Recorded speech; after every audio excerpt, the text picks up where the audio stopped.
Hello, and welcome to the Be Formless Flow Driven as CEO podcast, where we are reshaping life, leadership, and business from the inside out. And wait for this, it is just after 6 a.m. in the UK, in London. And listeners, hello, everybody. I am so privileged that Angelique is up this early to come on the show and have a great chat with us. Welcome to the show, Angelique Green. Thank you. Happy to be here. And good morning. Good morning to you. At least we can say happy Friday, right? Happy Friday. Absolutely. Love it.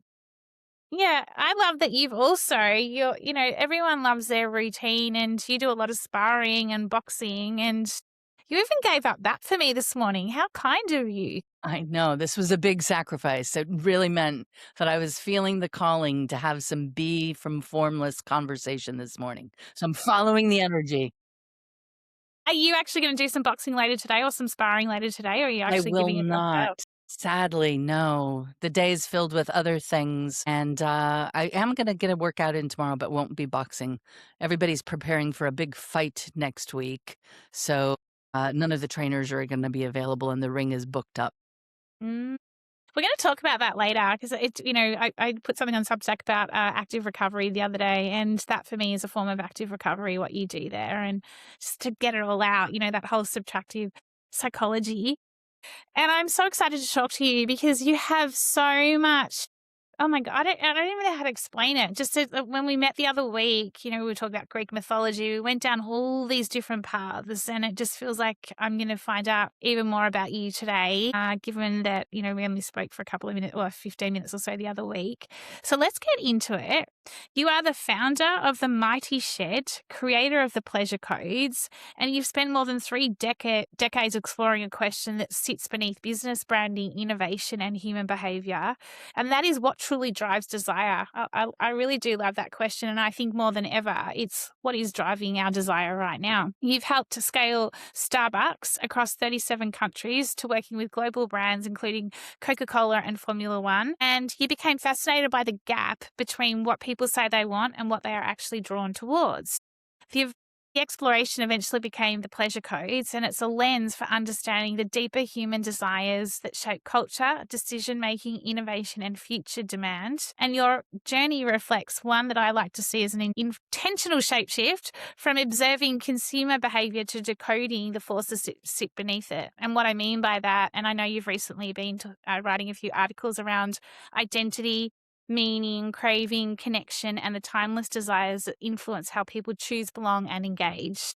At the heart of your work is a compelling question. If desire shapes the future before data can measure it, what are we missing when we only listen to the numbers? Quite a fascinating question. And like I said, there's just so much in even just what I've shared with the listeners about you. I'm going to hand it over to you. You can start wherever you want to start with your journey. Over Yeah, to you. yeah. Thank you for the intro. It's always interesting to hear somebody play you back to you. I'm fascinated by that. I think it's a growing interest and curiosity in a lot of things in my life that kind of came together in fruition when I realized as a person, as a human, I kept saying that I wanted to be doing, growing up within Starbucks. I wanted the next role. I want to be on the Yes. career ladder. Yeah. And you get to that point where you burn out to a point of, okay, time to stop. Go figure out who am I really? What am I really about? What do I really desire? Why was I put on the planet? And you do the exercises, you do the work. I did a year-long course as a part of an MBA that went deep into where does your sources of energy come? Where's your cognitive performance at? Where do you perform and thrive well when you're under stressful situations, working with others? And they actually had us as like specimens behind the glass, Fascinating. giving us these, impossible tasks that had no solutions. You get all this feedback from psychologists and professors and all that. And through that year-long course, I had this epiphany that I had started in the arts. I was a dancer and then went into musical theater and then followed drama, My mom was a poet, my dad was a folk singer, and here I was in business in an MBA school, suited and booted after 10 years with Starbucks, and it's like, "What am I doing here?" Oh, And I realized it was the stories that I kept telling myself of I need the next thing. Right? So if I believe the data, you join the career ladder, you do the yes. things, you get to the top, you become the next managing director of Greece and Cyprus, and you're there and you're like, "Wait a minute, why am I here? None of this is making me happy." And underneath that is the desire, the energy, and that led me to this rabbit hole, wonderful rabbit hole. It was, falling down like Alice going, "Right, Ah, what is desire? Where does it come from? What are the stories from the beginning of time?" And that led me to Greek philosophy, Greek oh my mythology, all the gosh. tragedies, all of the comedies. And what's really interesting to me about the word pleasure, and whenever I do conferences or my first boardroom engagement with somebody, I say the word pleasure, and I get the eyebrows like arched or sniggers or are we really going to go there? Who is this woman? This all sounds a little woo woo. And I'm like, back from the beginning of time, pleasure meant a lot more than we tend to ascribe definitions to it today, right? It Yeah. was the pursuit of what is happiness? What is the nature of happiness? Is it Mm, hedonism? Is it the wine? Is it Bacchus? Is it Bacchanal? Is it the garden and Epicurus? And Epicurus is a fascinating one to me. He was a philosopher, 5th century BC, right? And it's his idea was I'm going to leave Athens. I'm going to build my own garden outside of it. I'm going to escape all of this crazy politics and the chaos of the day. Sound familiar, right? I'm going to build my own garden and I'm going to grow my own food. I'm going to mill it myself. I only have bread and water that I'm going to live on unless I reap some fruits and some tomatoes. And he would only eat cheese on feast day. Well, there was a big smear campaign against Epicurus back in the day because the Stoics mm, didn't like that because that meant more people would want to move out of the city and opt out of the productive culture within Athens, right?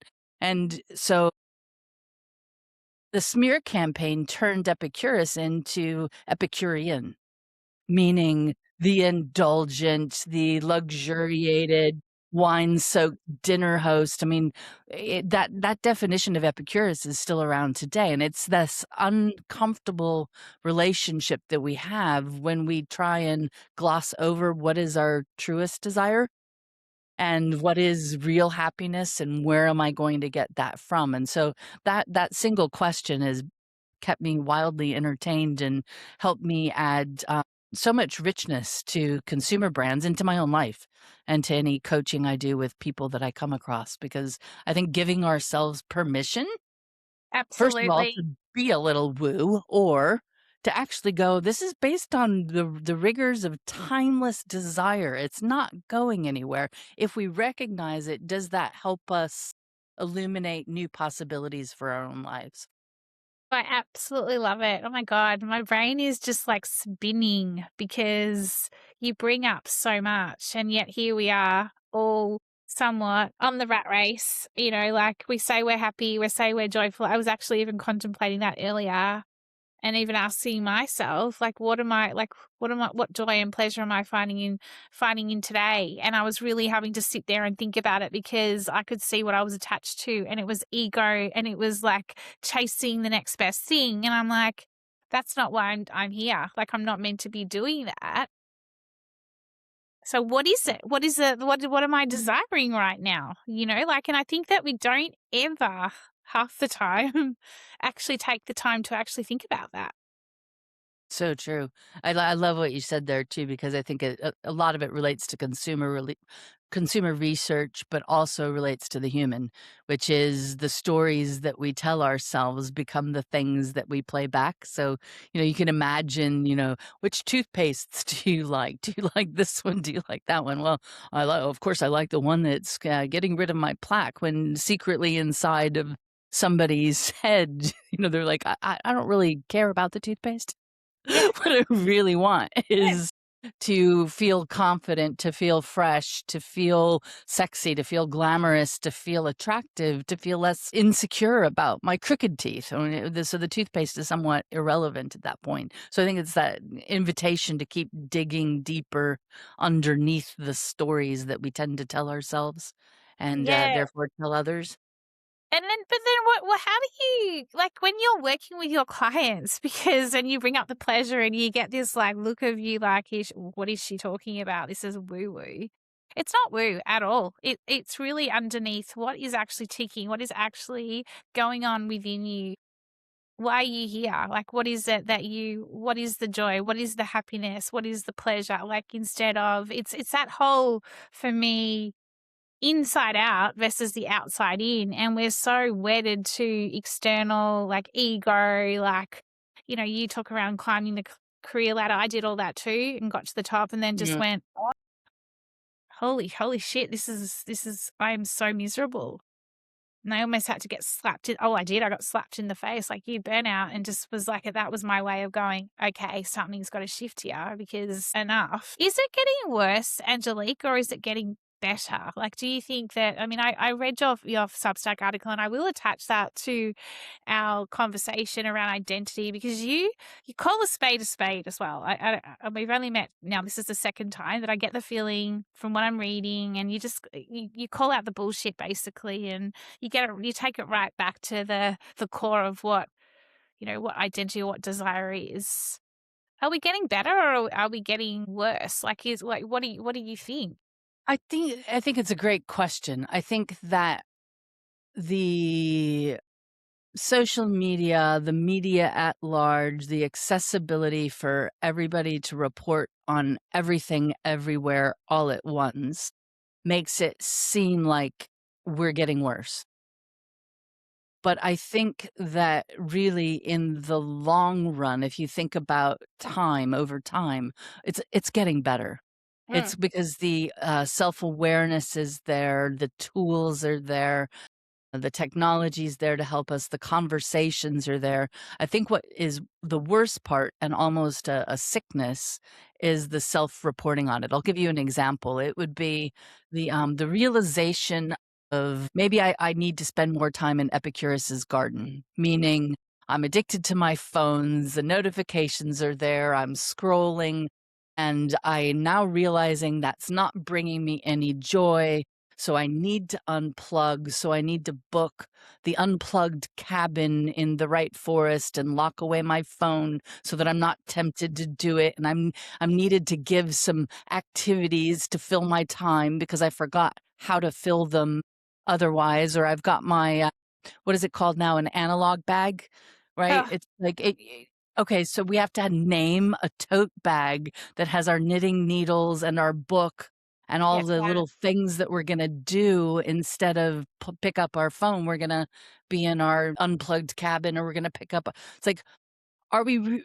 Do we have we really forgotten how to fill our time without our phones? Or the converse of that problem is I now recognize there's this problem, so I'm gonna get on social media and tell everybody that I'm unplugging. Meanwhile, I'm gonna give you posts of here's me unplugging. I mean, that sounds like it's a Black Mirror episode, right? Because the only way you could really do that is if you had your LLM with a little camera bot and a mosquito-like thing flying around you, watching you in the garden, doing the things of living the unplugged life. So that's the part where reality starts to fold in on itself like an Inception movie, and you go, "Where am I?" well, So that's I what think I feel like sometimes at the moment. It's almost like a contradiction, right? I just put something up around rolling into the weekend. There's a girl on a skateboard and the clock's there because we're almost checking the clock constantly, if you ask me. I know I do at times. And I'm like, it's okay to switch off, but I'm not going to be putting then myself up on social media when I'm switching off because it's actually I'm actually I've got my phone in my hand. So am I really switching off? So I like to share in the thought of how are you rolling into something? And you just brought up the best contradiction because that's what it does constantly feel like. Everywhere you look right now, we're all just trying to show that we're doing something, and it just feels surface level, like, "I'm doing this. Is this okay? Am I allowed to do this, or is this what everyone else is doing," sort of thing, and it's actually, and that comes back to me before, just going like, "What do I want for the rest of today, or what do I want for this weekend?" And I was talking to Marley Bob, believe it or not. I talked to him a lot, asking him what he wanted to do. And it was no one else's business. It was just us going back to talking to ourselves about what we truly wanted. Something about a tennis ball in a park comes to mind for Marley Bob. Yeah, well, I know, B, I've totally got right. something. Yes. The listeners are probably going, "Where the hell is this conversation going?" I think it's a really good conversation though, because it's happening everywhere. And it comes right back to like you're talking about, like this, the pleasure and the desire, and we're chasing this data and we're chasing these numbers, if you like. We're almost forgetting who we are as humans, That's and right. what we're here to do, and why we're here. And I think that's you said it there, and I think that that's the important thing that no matter what we're doing in our lives, is it the story of what I'm telling myself I should be doing, or is it genuinely something that's going to bring me energy, feed my curiosity, feed my interests, invite me down rabbit holes to be able to explore what really matters. And I think your question about is it getting worse is it's not it's neither worse nor better. It's human nature. And to therefore recognize it's human nature. You know, Shakespeare said all the world is a stage. So performative Yes. beings that we are. We just, it used to be we were performing in court. It used to be we were performing in the brothels in the East End. It used to be we were performing in other ways. And I think that the idea of every culture is now performing, or every social media influencer is now performing, or every CEO is now performing for the investors. Yes, because that's who we are, and it's okay, but if you take time to kind of stop and say, "What's truly valuable? How do I add value to myself? How do I add value to others?" That's how you get to what you really desire, because our desires are more than the things that are about hedonistic pursuits. So the hedonistic pursuits are important too, right? When we get this stressed out in a society, people need a release Mm, valve. They need the 100%. escape. They need visceral thrills. They need, that's why pagan rituals turn into Halloween and fancy dress balls. It's like we Totally. need that release. And I think giving ourselves permission to explore that makes us more fully in touch with our humanity Mm. versus following a script. Yeah, absolutely. The following of the script. How do you see that unfolding? Like, I've been having few different conversations this week in terms of just regeneration, like, the whole notion of there's sustainable ways of operating, being, living. Is that truly accessing your desire, or how do we tap more into regenerative ways of being, regenerative ways of living, regenerative ways of doing business? And this might be going a little bit out there. I'm exploring it a fair bit at the moment, because it does feel like that's the next step we need to go into, in terms of we're not just staying the course and, sustaining it. It's we need to really explore it, and we need to almost ground ourselves, almost let go, subtract whatever's not serving us, to then be able to regenerate and almost get back in touch with one's self, or a brand or a business. I believe a brand and a business, they all have a soul. They're like a living, breathing system. Well, do you have any views on that? Is that something that you've been exploring in terms of, like, even just the word regenerative, or is it just something that, yeah, I guess I'm just throwing it out there because it's something that I'm starting to think a lot about at the moment, and the need, is there a real, like, is it just a buzzword, and how do we unpack that based on where we are at as a society? Yeah, I know Yeah, it's deep for a I think it's Friday. a great question, and I think it's very different answers depending upon where on the planet somebody lives and what their circumstance and their Yeah. context and their environment is. I mean, I think the regenerative conversation naturally ties into sustainability, and sustainability is a tough one because it's important, it's a problem, we need to figure it out. And, if you look at the past 10 years of macro trends related to sustainability, we kind of had the big climate activist Mm, movement, and Greta Thunberg is our spearhead, and we get some oil spills and everybody gets angry at large en masse. And then we get like that evolves into, wow, this is amazing. Green tech. We can make money on green tech. Everybody's behind it. There's activism, there's energy, lots of money flows into it. Lots of stuff starts to progress. And now it's not a backlash, but it's like the greenwashing exists, right? mm, And so people are like, "Oh, you kind of lied about the work you were doing," and then marketing people and companies stop talking about the stuff they're doing, mm. so it's green hushing, because I'm too fearful Yeah. I'm gonna get called out and canceled for the small work that I'm trying to do, and now we're in this phase where, wow, okay, it's important, we need to do it, but this is hard. And it's hard because solutions need to be cross languages, cross borders, across oceans, across coalitions. Pre-competitive companies need to come together before they recognize that they're going after things. And there's amazing work happening on that.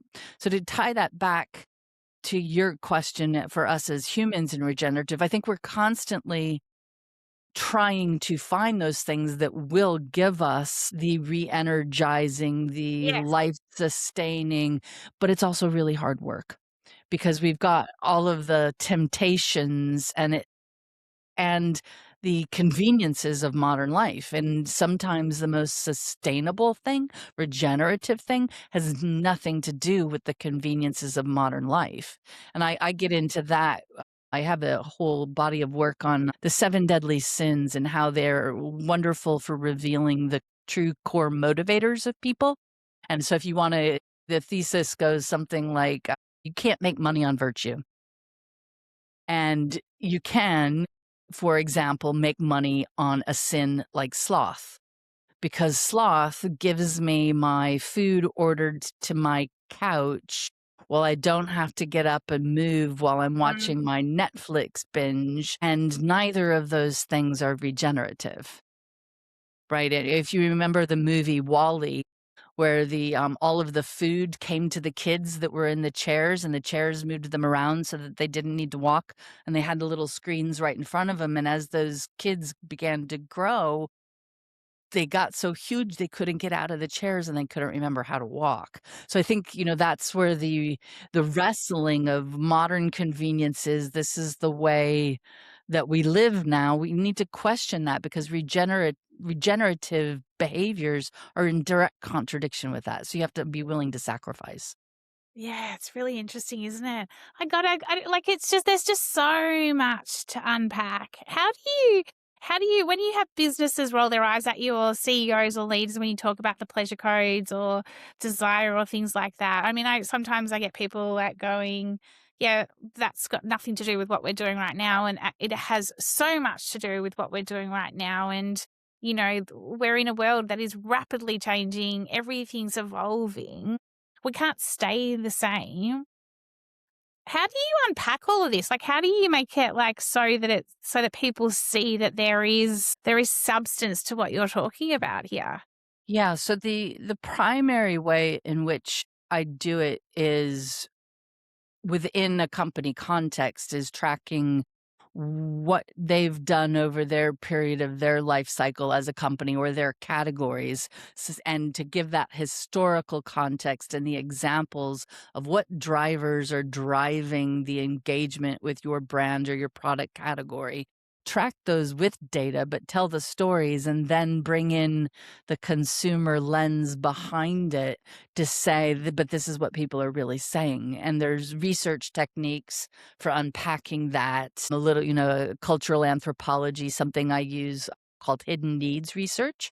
which complements the ethnography. And you start to illuminate this picture of we tend to look at the data, and the data is great, but it's not gonna tell you why, and it's always going to deliver to the average of the mean versus look at the anomalies, and the anomalies is where the interesting things are. So you've gotta look for your positive deviance and your negative deviance and say, "What's really going on there?" And the data's never gonna tell you that. No, So yeah, there's it's part qualitative, part quantitative unpacking of the cultural context in which they operate. yeah, it's fascinating. And how much do you think? How much then is AI? Like, I mean, when you like, I've been thinking about this a lot lately as well. It, in terms of AI is enabling us to spot so many more patterns. You know, the data we can leverage, etc. More than ever, though, there's this bigger role for humans, and what does that putting the meaning and the mattering behind it all, and it's almost like creating the next story or the next evolution of that. Like, how much has that changed for you based on what you've been doing for I so Yeah. So it's a great question. I'm going to go philosophical first and then practical because it's I two love different it. answers. Please do. Philosophical is technology is only ever a manifestation of the humans and how they choose to deploy it, right? So technology does nothing to us. It amplifies our core means and methods and ways of expressing ourselves. That's the original meaning of the medium is the message from Marshall McLuhan, I right? love that. So So good. we as pattern seeking creatures love AI because wow, it can spot the patterns. It was trained on patterns at a scale that is beyond our cognitive comprehension. Mm, The problem with that is it's still a pattern and it's still going to rely on the data that's going to default to the average of the mean. mm, It has zero ability to look at the anomalies or understand them. And by the way, it doesn't understand what human meaning even is. mm. So it becomes even more important for us to step away and say it can do certain things extraordinarily well, right? Cancer research, anomalies, data. Wow, Absolutely. great. Sustainability solutions, coral reefs. How do we look at the reef and the environment and what are the things that we haven't even thought about? It's already developing extraordinary solutions on that, which are amazing.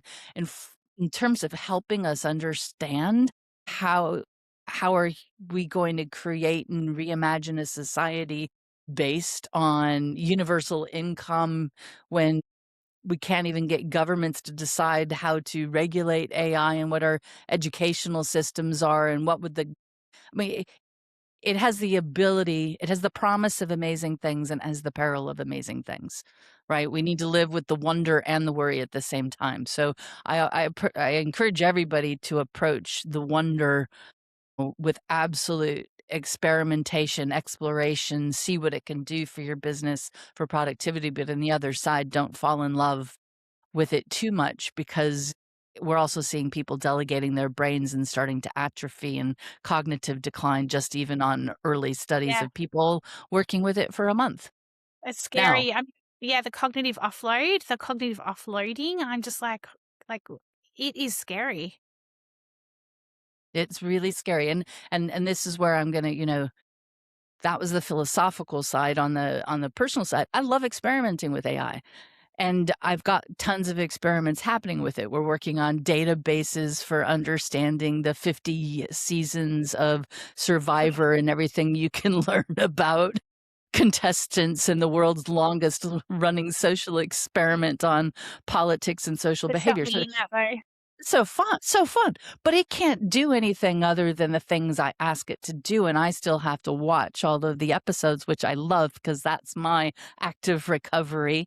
Um, some of the chaos of the For the world. listeners, for all the listeners, I was talking about active recovery the other day of switching off, and Angelique came on and made a comment saying, "B, is it okay if I'm watching binge watching Survivor?" I say, I opt in yes, and I wrote back and said, "I think it is because it's Survivor." Because you know what, Survivor, there's so much you can learn from that show, like in terms of subtracting everything, like that we're so used to. You're in like you're on your own. You're in the wild. You're switched off. It's a survival game. It's survival of the fittest. It's complex problem solving. It's all all of this, right? Like there's just it's fascinating. It's incredible, and when you see the heartfelt, honest, almost brutal revealing of oneself that can happen on some of those scenes where somebody's breaking down because they've had an epiphany they've been struggling with their whole life, and there they are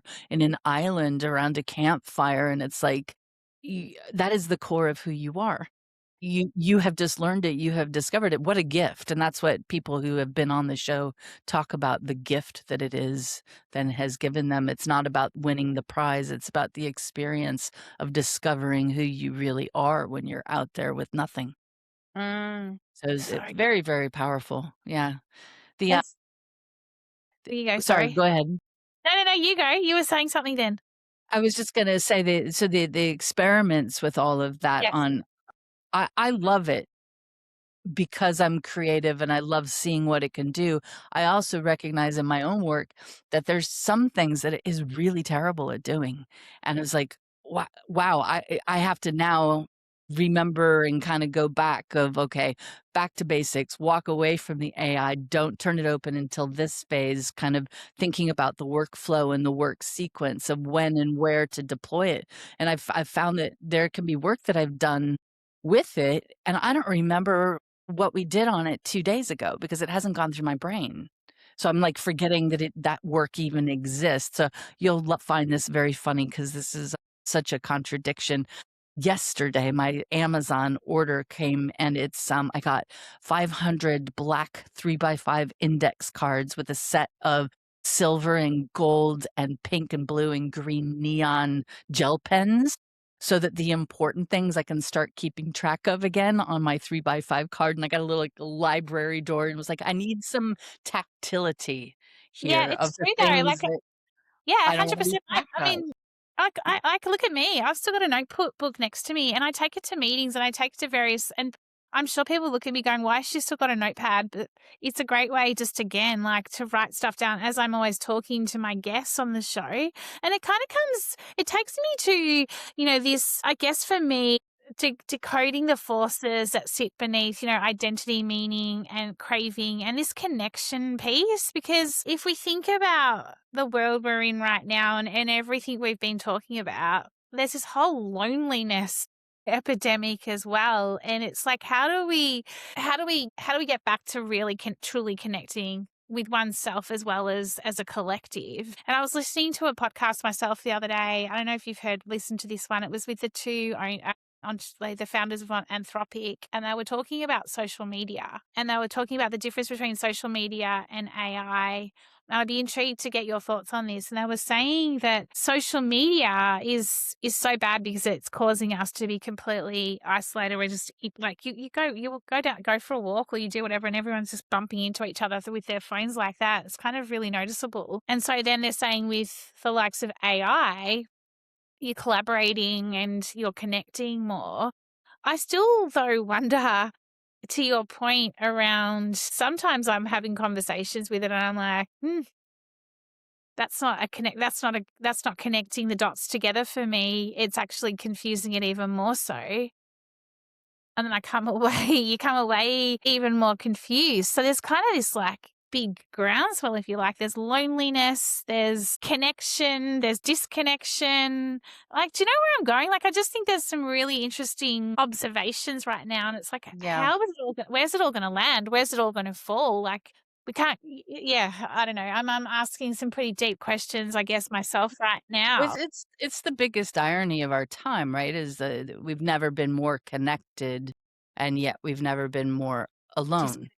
Yeah, and we've got entire generations of people that I can relate to on many levels, but we share a completely different origin story, which is I remember what life was like before social media, and yeah. they're right, and so I can't possibly imagine what it was like to grow up with that as the default script. Mm. that I have a fear of going out and being with others because the social media might capture me and I'm going to be in an flattering light. I can't have a drink because I'm worried I might do something outrageous and get canceled. Like it's very difficult. If social media was around when I was going through the 80s, I'd be in big trouble with the stuff that would be out there now. Same. Same, same. Holy shit. Like, well, we But just didn't have it, did we? Like, yeah. no. So thankful, so thankful. I So had what a great experience. so Angelique, then what do you think in terms of like, I mean, you work with consumer brands, you work with businesses. What are the biggest opportunities? And we come like let's talk about the pleasure code and desire. Like, what are the biggest opportunities that you're seeing for leaders and businesses to access or tap into right now that they're not tapping into necessarily? Is it to get back to connected with who they truly are? Like, is it quite literally that? Like, what is it that you think is the biggest opportunity at this very point in time? I think the biggest opportunity I see beyond the commercial opportunities, I'm gonna go deeper than that, which is trust. Nobody trusts anyone anymore. We don't have the governments. It's hard to trust your neighbors. Depending upon where in the world you are, we've had more elections last year than ever before on the Yeah, planet. our government, my And God. every government did this. So we are living in these polarized pendulum swings of we're forming tribal societies, right? Of I'm for blue, I'm for pink, I'm for green water, I'm for blue water. It doesn't matter what the topic is, but this tribalism is real. And I think that leaders of big companies, small companies, solopreneurs, trust is the thing that if you break it, you're just one of many. If you're somebody actually building it and always doing the credible thing, the honest thing, being transparent. There's a great example. I don't know if you remember this. It was a few weeks back when the CEO of McDonald's, who had been doing some great social media content. I've done work with Chris. It was amazing. He was doing great stuff, but he takes a burger that they've just launched. He takes a bite of it and he gets absolutely reamed because it looked like he didn't like his own food at McDonald's. Mm. And it was the way that he looked at the burger, the way that he chewed the burger. It's like, if he would have just been more transparent and open with the fact that it was awkward and something happened, he could have maybe won everybody back. But people are looking for you to misplace trust. They're looking for ways to catch you out. And what they really are longing for is things and people and brands and leaders to actually trust. And I don't think anybody is doing enough on that front. I think Mm. that the broken promises, the brands that will find ways, even whether it's in a call center or a guest in a restaurant, we screwed up. How can I help you? Let me make this right. Yeah, Instead, you get the script of here's what I'm supposed to yeah, say in this instance, or I get the LLM chatbot. It's like that doesn't build trust. And I think it just comes back to those very simple basics of being honest, being transparent, being vulnerable will get everyone a lot more credit because the world is a pretty hard to trust place. yeah.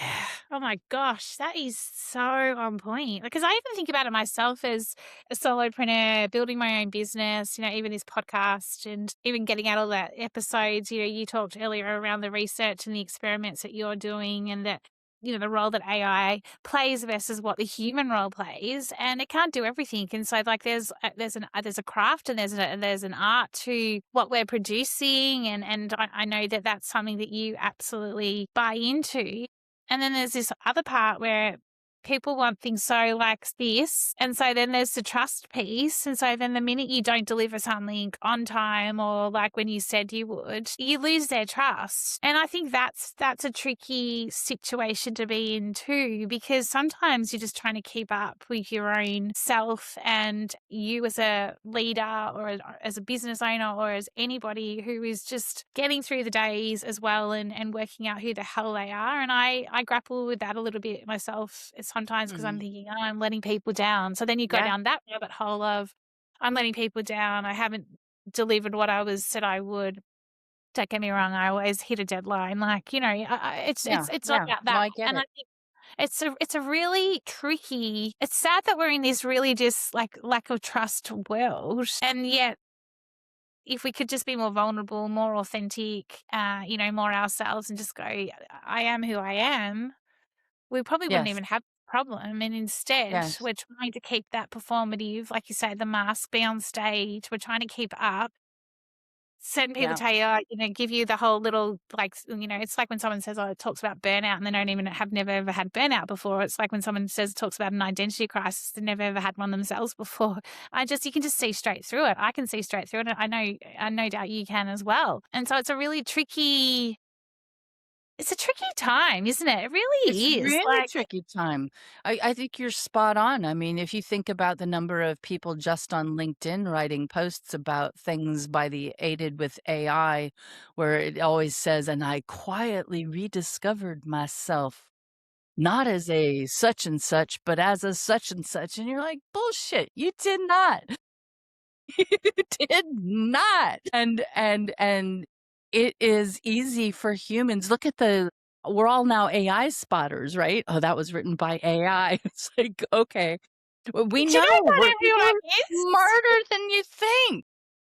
Do you know what I'm spotting? I'm looking at the AI, you're not this, I'm not that, you're this, you're that. And I'm looking, how many people actually liked this bullshit post is what I look at, right? And I'm like, oh my God, there's 50 suckers that actually Yeah. likes this. I'm like, how can you like this? Like, this is not But what, those who, might be not people, B. They might be bots in a bot farm. And that to me is, I mean, it just you're amplifying everything I'm talking about with trust here. So it's making me laugh because only the truth is funny. But this idea that we all have so much work to do on trust. And from a big brand perspective, the brands that can build trust today in a society for the future are going to be the brand winners. I'm working on a piece right now. I don't know, to launch maybe next month, but it'll be around here's what I think Anthropic needs to do. Here's what I think I love it. OpenAI needs to do. Here's where they're going wrong. I'll use the pleasure codes, where we're at as humanity and why it is they should hire us or a bunch of us immediately to help with these problems, because I think the problems are that big. Yeah, I could not agree with you more. And a couple of final thoughts, and I'll ask you a couple of final questions. Like, I'm keeping all my different, and I'm sure you are. It's like it's a trust thing. Like I play with OpenAI, I play with Claude or Anthropic, and I'm catching them both out. Like everyone says Claude's amazing, it's perfect. It's so not.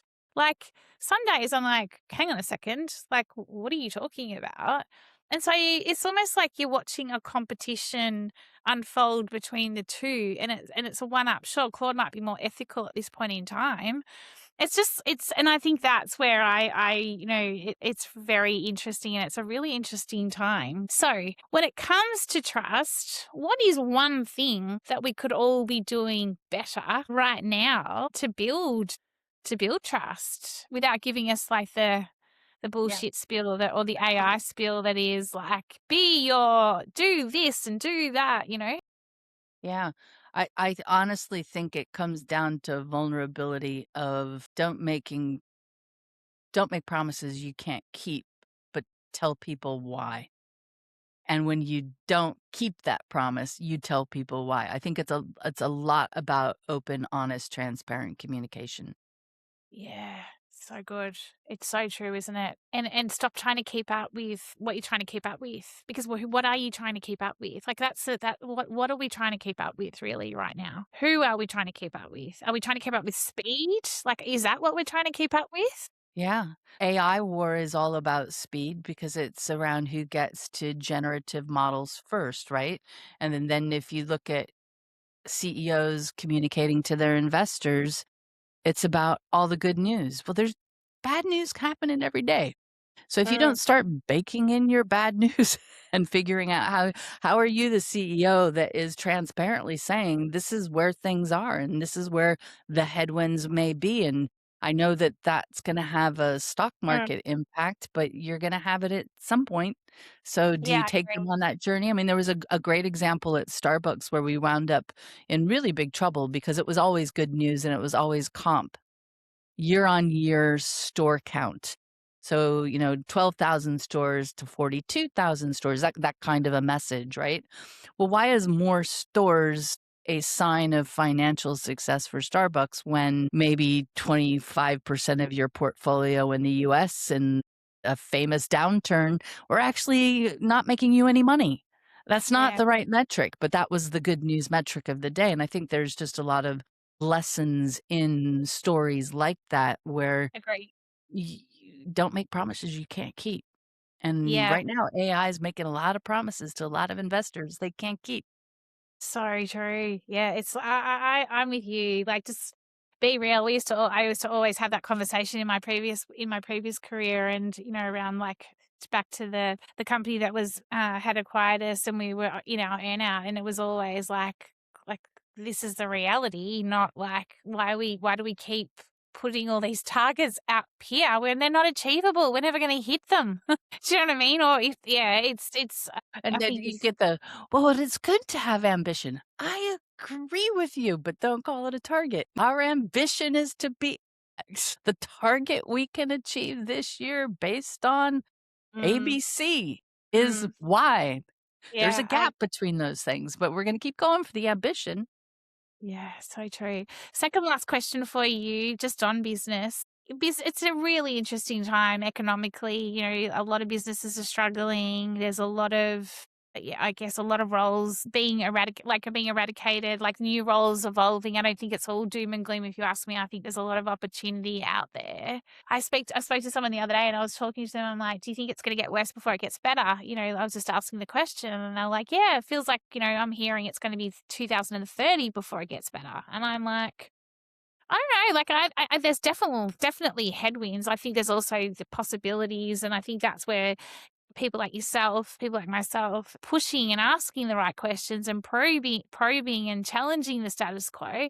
Like, what do you think? Do you think that we're headed for more doom and gloom, or do you think there's upside to everything that's happening in the world right now? It's a big question The on a really Friday. simple answer is yes and yes.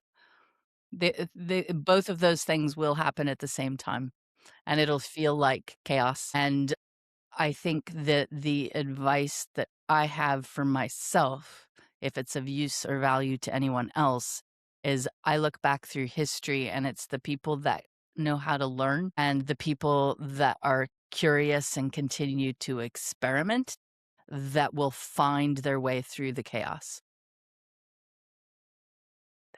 You've answered my final question, because I was going to ask you what's some final words of wisdom, and you've just given it to us. I think it truly is that. It is continuing to be curious, continuing to learn, getting out of your comfort zone, cracking yourself open as well, like sitting with your shit, sitting with what is uncomfortable, getting back to what you truly desire, what makes you happy, what gives you joy. Because you can't be up all the time either. Like, do you know what I mean? No. You know? And I think, when the people with the capability to learn, the most important learning you've got to start with is learning yourself, right? There's learning AI, sure. There's learning how to use my talents with AI. That's something. But if you don't learn yourself first, none of that's going to be useful. Learn and So trust. Trust yeah, yourself as well, I think. yeah. Trust. Yeah. Trust yourself. Oh, Angelique, what a fabulous, fascinating conversation. You've actually inspired me to have a glass of wine tonight. I was like, I'm gonna come now. I'm gonna go keep on. Yeah, I'm gonna just sit and have a nice glass of wine and just cheers to you on Friday because I've absolutely loved our conversation. And to all the listeners out there, it was deep. There was a lot to take away from this. And so, Angelique, how do we find out more about you and how do we find out more about everything you're doing? Tell us. Sure. So I am Angelique Green. You can find me on LinkedIn. The Mighty Shed, and I have a Substack called The Pleasure Codes. Yeah, everyone get on Yeah. board, subscribe to the Pleasure Codes. You will not regret it. It's a great read. And Angelique, like I said, you call it out. I love the way you just cut through it all. And yeah, your identity article the other day was like, finally, I'm sharing my one next week, so we'll be able to we can share notes. Cool. Look Yeah, forward to that. Be such a great pleasure spending time with you today. Enjoy your glass of wine. I will thank you. wait a few hours because it's a little early for me, but I shall toast in your general direction later on today. Thank you so much. Have a wonderful day, and I will talk soon. Take care. Thank you. Bye bye.